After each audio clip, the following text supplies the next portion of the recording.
साथीहरू नमस्कार। यो खरिदार तहको पाठ्यक्रमको परिचय गर्ने क्रममा आज हामी खण्ड बी को यो चौथो नम्बरको सार्वजनिक वित्त व्यवस्थापन र लेखा परीक्षण प्रणाली अन्तर्गतको परिचय गर्न गइरहेका छौँ।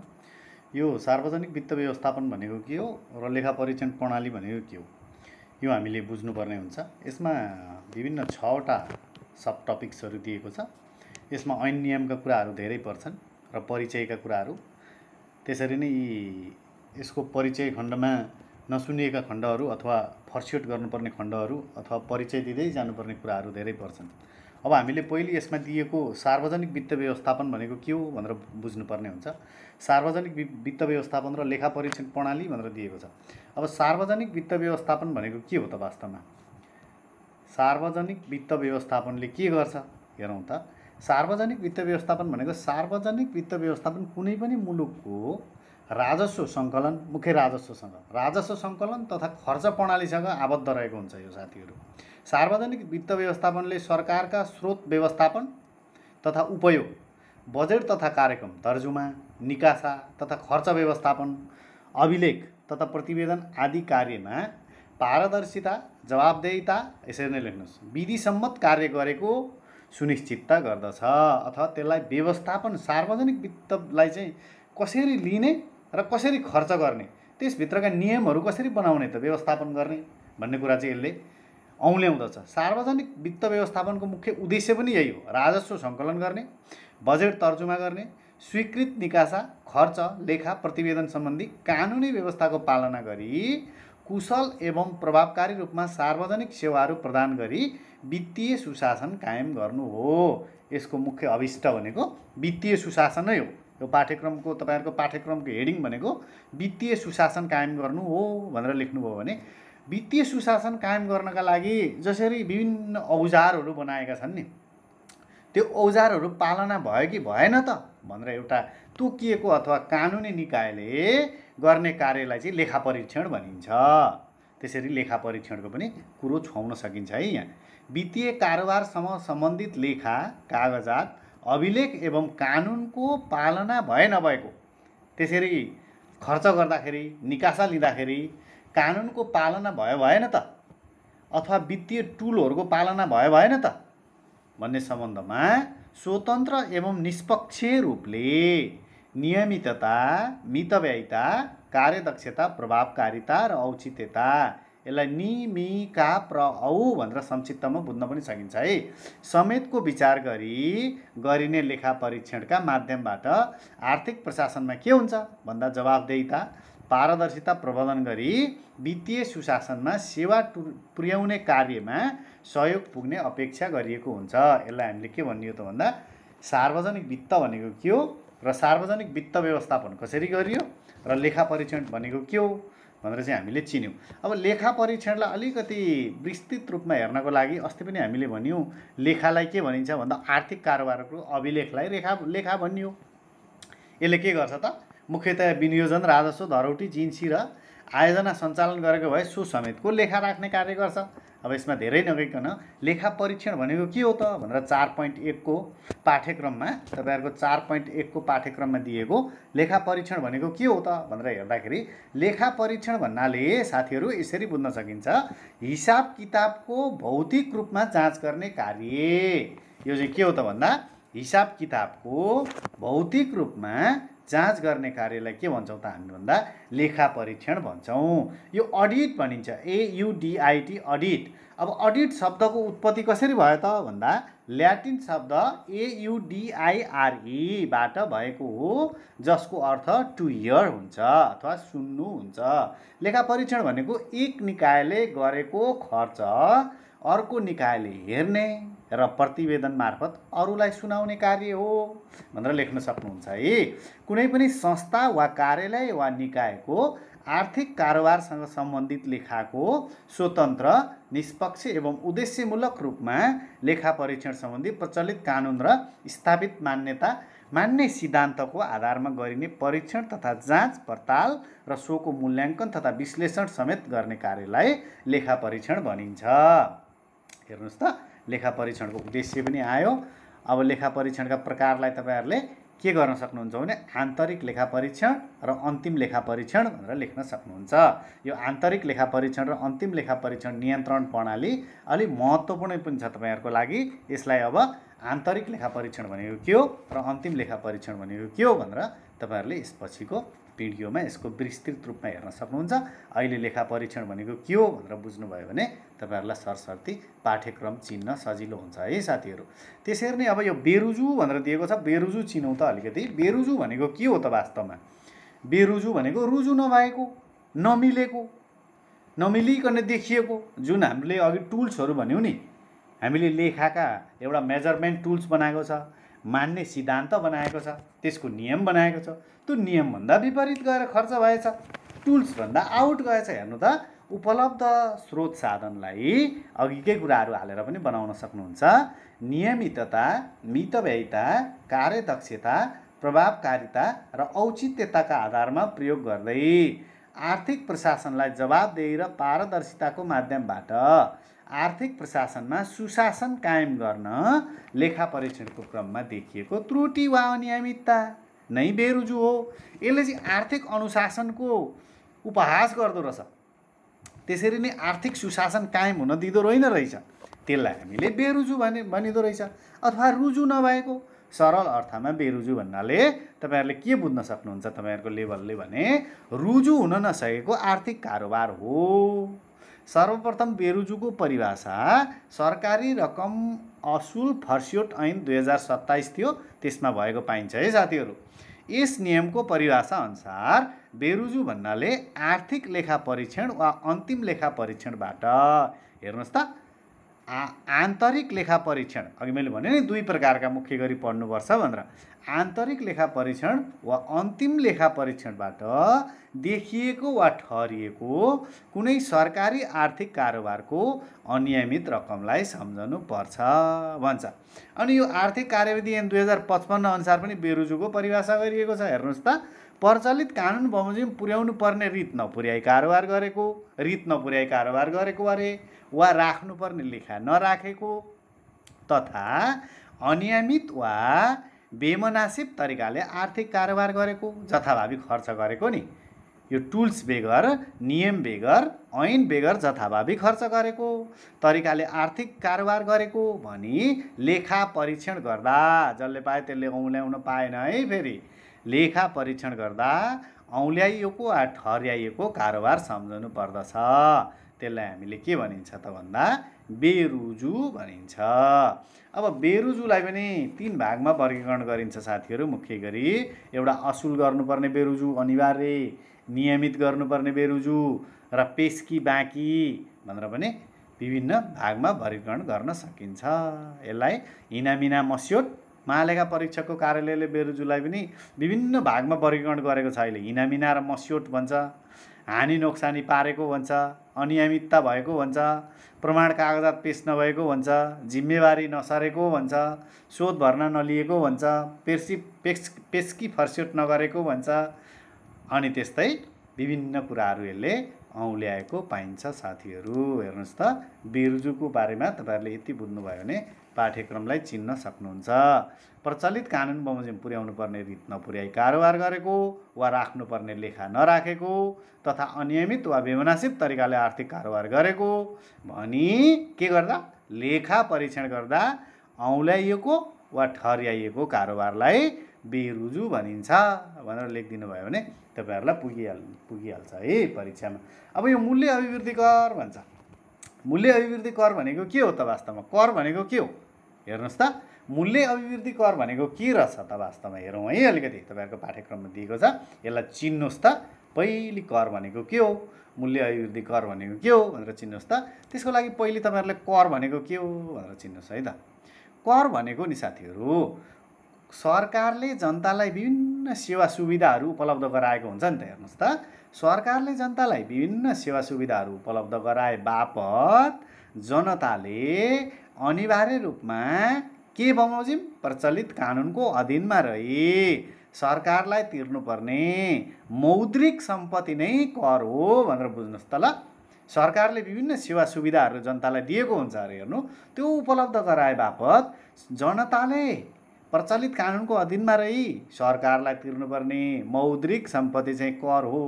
यसरी जनताले तिरेको करलाई सरकारले जनहितकै खातिर अथवा निम्ति दैनिक भइपरि आइपर्ने समस्या तथा विकासात्मक क्षेत्रमा उपयोग गर्दछ। हो नि, वास्तवमा कुनै पनि मुलुकको आर्थिक सक्षमता उसले परिचालन गरिने करको मात्रामा भर पर्छ। त्यसैले कर राज्य सञ्चालनको प्रमुख आधार हो भनेर ड्याममा लेखिदिनुहोस् तपाईँहरूले। यति भए मूल्य अभिवृद्धि कर भनेको पनि तपाईँहरूलाई लगभग बुझिहाल्नुभयो। अब अलिकति मूल्य अभिवृद्धि करलाई तपाईँहरूले 2-3वटा बुलेट चाहिँ यसो विचार गर्नु त। वस्तु तथा सेवाको मूल्य अभिवृद्धि कर भनेको के हो त भनेर टिप्नुहोस् है, बुझ्नुहोस् है। वस्तु तथा सेवाको मूल्यमा वृद्धि हुँदा बढेको मूल्यमा लाग्ने करलाई मूल्य अभिवृद्धि कर भनिन्छ भनेर लेखिदिनुहोस्। मूल्य अभिवृद्धि कर वस्तु तथा सेवामा आधारित अप्रत्यक्ष कर हो भनेर लेख्नुहोस्। जर्मनीका विल्हेल्म भेन साइमन्सले सन् 1919मा पत्ता लगाएका हुन्। नेपालमा विक्रम सम्वत 2054 मङ्सिर 1 गतेबाट मूल्य अभिवृद्धि कर कार्यान्वयनमा आएको हो भनेर लेखिदिनुहोस् त। कर कटी र कर फिर्ता यसका महत्त्वपूर्ण विशेषताहरू हुन्। यो बिक्री करको सुधारिएको रूप हो, साथै लेखामा आधारित आधुनिक कर पनि हो भनेर चिन्नुहोस् त। मूल्य अभिवृद्धि करलाई तपाईँहरूले यति लेखिदिनु भयो भने हुन्छ। अथवा मूल्य अभिवृद्धि करका अलिकति उद्देश्यहरू हेर्नुभयो भने मूल्य अभिवृद्धि करले के गर्छ भने करको दायरा फराकिलो बनाउने कार्य गर्छ। राजस्व चुहावट नियन्त्रण गर्ने यसका उद्देश्यहरू यसले के गर्छ त भन्दा किन मूल्य अभिवृद्धि कर राखिएको भन्दा राजस्व सङ्कलनमा वृद्धि गर्ने, वैज्ञानिक कर प्रणालीको रूपमा कार्य गर्ने, हेर्नुहोस् त, स्वयं कर निर्धारण प्रणालीलाई प्रोत्साहन गर्ने, निकासीलाई प्रोत्साहन गर्ने, आर्थिक सक्षमता बढाउने, आर्थिक असक्षमता हटाउने जस्ता विभिन्न कार्य चाहिँ मूल्य अभिवृद्धि करले गर्दछ साथीहरू। अब तपाईँहरूलाई यो नयाँ दिएको छ आर्थिक कार्यविधि तथा वित्तीय उत्तरदायित्व ऐन 2076 भन्ने छ। यसका 2टा टपिक्स तपाईँहरूले हेर्नुपर्ने हुन्छ। यसमा चाहिँ यो आर्थिक कार्यविधि तथा वित्तीय उत्तरदायित्व ऐन 2076 ले अन्तर्गत आर्थिक नियन्त्रण तथा लेखा परीक्षण, त्यसपछि वित्तीय उत्तरदायित्व, जिम्मेवारी एवं जवाबदेहिता सम्बन्धी व्यवस्था चाहिँ तपाईँहरूले हेर्नुपर्ने हुन्छ साथीहरू। यो आर्थिक कार्यविधि तथा वित्तीय उत्तरदायित्व ऐन 2076 को आन्तरिक नियन्त्रण तथा लेखा परीक्षण सम्बन्धी व्यवस्था चाहिँ यसको परिच्छेद 6 मा गरिएको छ साथीहरू। यसले आन्तरिक नियन्त्रण प्रणाली भनेर सङ्घ, प्रदेश र स्थानीय तहका सबै सरकारी कार्यालयले आफ्नो र अन्तर्गतका कार्यालयको आन्तरिक नियन्त्रण प्रणाली तयार गरी लागू पर्नु पर्दछ। यो लेखा सम्बन्धी विषय हो। लेखा उत्तरदायी अधिकृतले आफै वा आफू मातहतले गर्नु पर्दछ। लेखा तथा आन्तरिक नियन्त्रण समिति हुन्छ एउटा भन्छ यसले, त्यस्तै नै एउटा समिति हुन्छ। अनि आन्तरिक लेखा परीक्षण गर्नुपर्दछ। आन्तरिक लेखा परीक्षणले के काम गर्दछ भन्ने कुरो पनि यसले अलिकति दिएको छ। प्रदेश तथा स्थानीय तहको आन्तरिक लेखा परीक्षण कसरी गर्ने, अनि अन्तिम लेखा परीक्षण भनेको के हो, अन्तिम लेखा परीक्षणले के गर्दछ, कारोबारहरूको लेखा तथा वित्तीय दाखिला गर्नुपर्ने विषय के हुन्, लेखा परीक्षणको प्रारम्भिक प्रतिवेदन उपरको कारबाही कसरी हुन्छ, बेरुजुको लगत कसरी राखिन्छ, हेर्नुहोस् त, बेरुजु फर्स्योट गर्ने गराउने तरिका के हो, त्यसको फर्स्योट गर्ने गराउने, बेरुजु फर्स्योट तथा फरफारक कसरी गराउने, वार्षिक प्रतिवेदनमा छलफल के भनेर गर्ने, अनि एउटा बेरुजु फर्स्योट समिति पनि छ। बेरुजु फर्स्योट समितिको काम, कर्तव्य र अधिकार तपाईँहरूले अलिकति हेर्नुपर्ने हुन्छ। त्यति हेर्नुभयो भने पुगिहाल्छ। त्यसरी नै 2टा टपिक्स यसमा तपाईँहरूले हेर्नुपर्ने हुन्छ।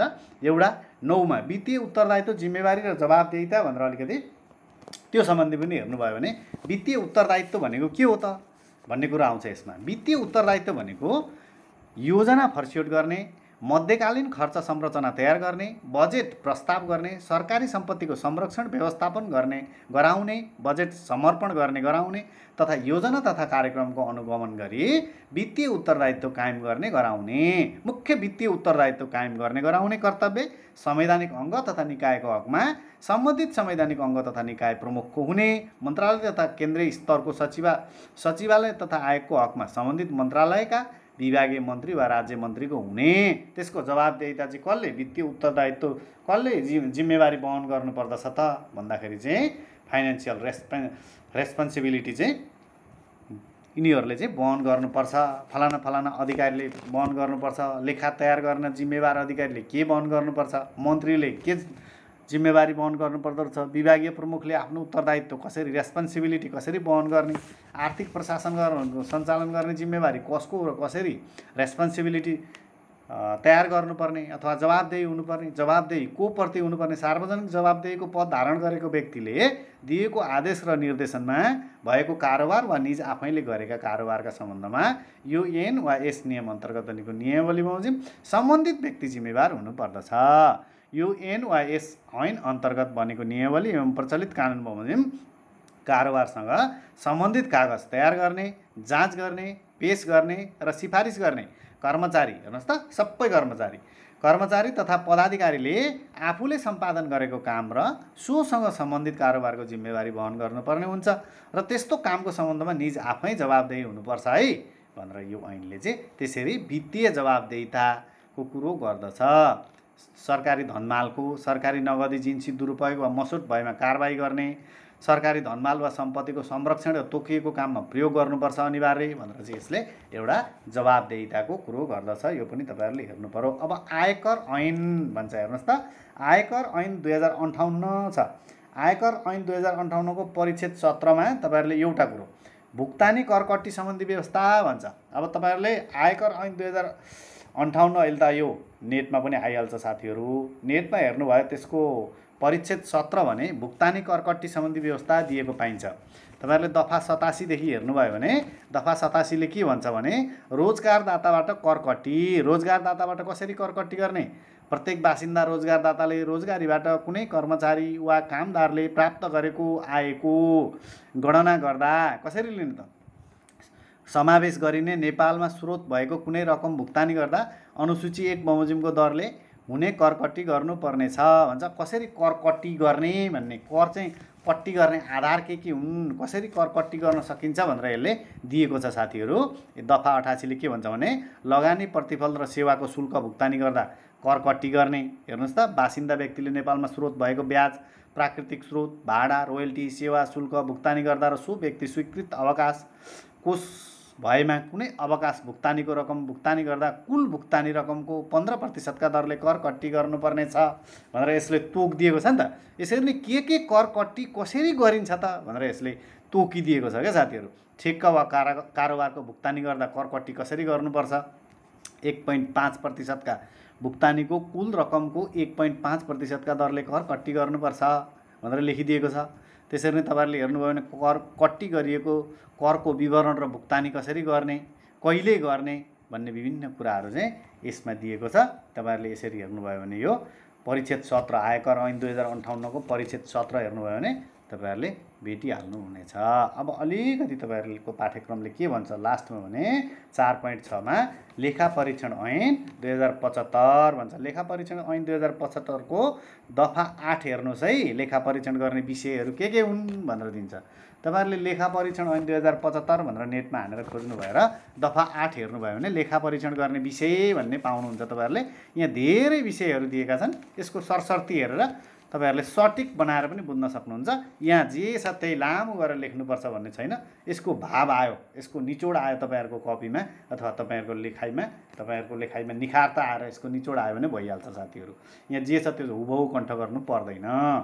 लेखा परीक्षकले नियमितता, मितव्ययिता, कार्यदक्षता, प्रभावकारिता र औचित्यता समेत विचार गरी आवश्यकता अनुसार दिएका विषयको लेखा परीक्षण गर्न सक्नेछ भनेर यसले तल विभिन्न विषयहरू दिएको छ। अलिकति सुन्नुहोस् त।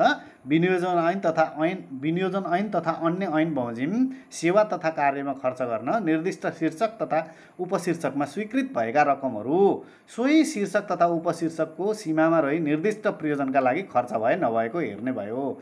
कारोबारको लेखा तोकिएको ढाँचा अनुरूप राखे नराखेको तथा निर्दिष्ट समयमा प्रतिवेदन गरे नगरेको, संवैधानिक निकाय, मन्त्रालय, विभाग र सो सरहका केन्द्रीय तहका कार्यालयले मातहतका कार्यालयको तथा प्रदेशका मन्त्रालय र प्रदेश तहका अन्य कार्यालयले मातहतका कार्यालयको विनियोजन, राजस्व, धरौटी लगायतका सम्पूर्ण आर्थिक कारोबारहरूको केन्द्रीय लेखा राखी केन्द्रीय विवरण तयार पारे नपारेको, तयार पारेको भए त्यसले आर्थिक कारोबारको यथार्थ चित्रण गरेको छ छैन, सङ्घीय सञ्चित कोष, प्रदेश सञ्चित कोष, स्थानीय सञ्चित कोष, सङ्घीय आकस्मिक कोष, प्रदेश आकस्मिक कोष र अन्य सरकारी कोषको हिसाब यथार्थपरक रहे नरहेको, सम्बन्धित सरकारी निकायले समयमा बजेट निकासा गरे नगरेको, आर्थिक विवरणले त्यसमा लेखिएको अवधिको आर्थिक कारोबारको सही र यथार्थ चित्रण गरे नगरेको, आम्दानी वा खर्च भएका कलमहरूको पुष्ट्याइ हुने प्रमाण यथेष्ट भए नभएको, लेखा र प्रतिवेदन बमोजिम भौतिक प्रगति भए नभएको, विभिन्न कुराहरू दिएको छ यसमा साथीहरू। यी कुराहरू हेर्नुभयो भने तपाईँहरूले यहाँबाट पनि प्रष्ट हुने नै छ। यसरी अब बी खण्डको पहिलो दोस्रो, बी खण्डको हामीले कति हेऱ्यौँ भने दोस्रोदेखि हेऱ्यौँ। खण्ड बीमा तपाईँहरूका 3टा टपिक छन्। एउटा लेखा प्रणाली र आर्थिक प्रशासन, यसको पनि तपाईँहरूलाई प्रष्ट भइसक्यो। त्यसरी नै सार्वजनिक खरिद तथा जिन्सी व्यवस्थापन, यो पनि अघिल्लो भिडियोमा आइसकेको छ। त्यसरी नै तपाईँहरूले अहिले के हेर्नुभयो त भन्दाखेरि चौथो विषय अथवा सार्वजनिक वित्त व्यवस्थापन र लेखा परीक्षण प्रणाली, यो अन्तर्गत विभिन्न 6वटा उपशीर्षकहरूमा समेत तपाईँहरूले हेरिसक्नुभयो। अब पहिलो च्याप्टर, यसको तपाईँहरूको पहिलो च्याप्टर के छ भने सार्वजनिक सेवा व्यवस्थापन। यो अन्तर्गत पनि सबै कुराहरू तपाईँहरूले प्रष्ट रूपमा बुझ्न पाउनु नै हुनेछ। सबै कुराहरू प्रष्ट रूपमा बुझ्न पाउनको लागि अथवा यसका प्रत्येक भिडियोहरू तपाईँहरूले प्राप्त गर्नको लागि प्रत्येक भिडियोका उपशीर्षकहरूसहित अथवा भेल्यु एडेड पोइन्टसहित तपाईँहरूले तयारीमा निखारता र निपुणता ल्याउनको लागि तपाईँहरूले प्रत्येक शीर्षकका भेट्नु नै हुनेछ। बुदागत रूपमा तपाईँहरूले तयार गर्न सक्नु नै हुनेछ। त्यसको लागि यसलाई सेयर र सब्सक्राइब गर्न नभुलिदिनु होला। हवस् त, तपाईँहरूको प्रगति निरन्तर रहोस्, लोकसेवाको यात्रा निरन्तर रहोस्, लोकसेवा पास अनिवार्य गर्न सकियोस्।